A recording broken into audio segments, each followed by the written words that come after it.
that I got to know Strachey.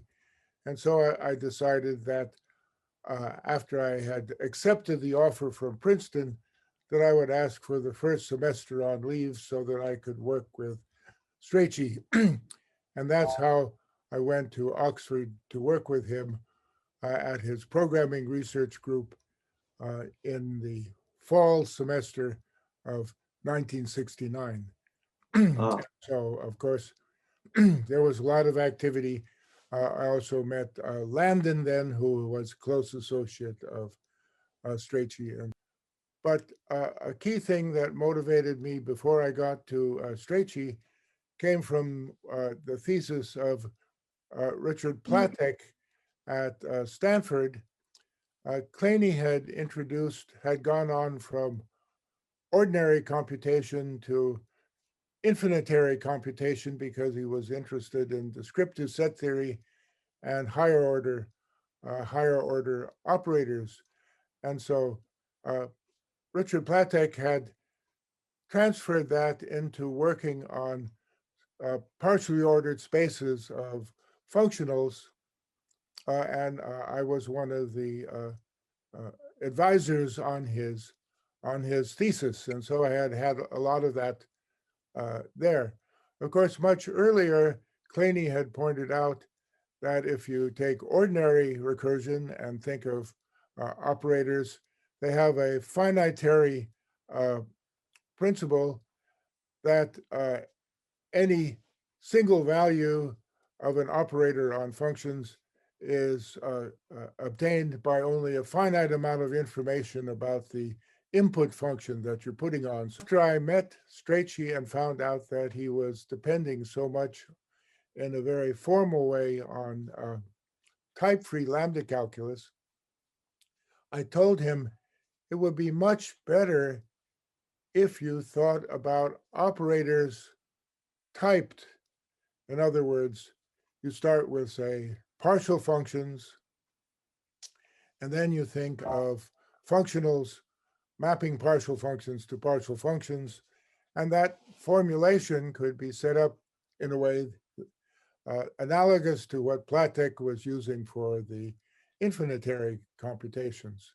And so that's how I wrote that paper on LCF to try to convince Strachey that it would be better to use for modeling because it had a simple mathematical foundation there, that it would be better to use those monotone functionals.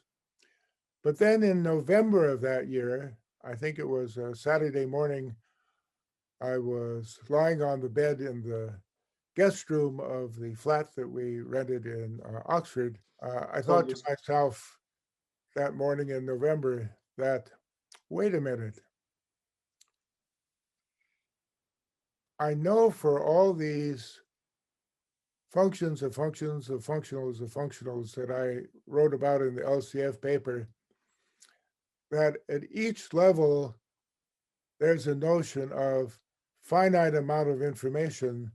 There's a countable basis for the functions such that every one of those functions at every type is the limit of the finite approximations to the things, and that this idea of finite approximations passes on from one type to the next type when you take functionals over the previous type. And I thought to myself, wait a minute, this is very similar to what originally Cantor did for the uh, rational numbers.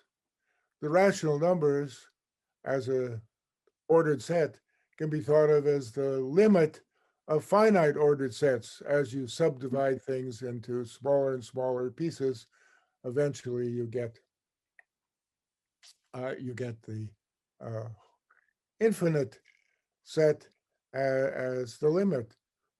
Maybe there's a space of monotone functions that's the limit of all the spaces at the finite types, because the bases of things of finite amount of information would keep expanding and complicating itself, but in a monotone way so that it would pass to the limit.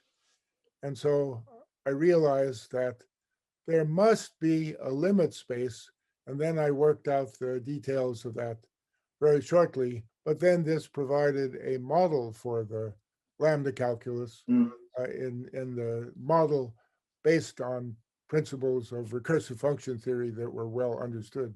He didn't have to think of it as an abstract formalistic trick. It really had a mathematical meaning.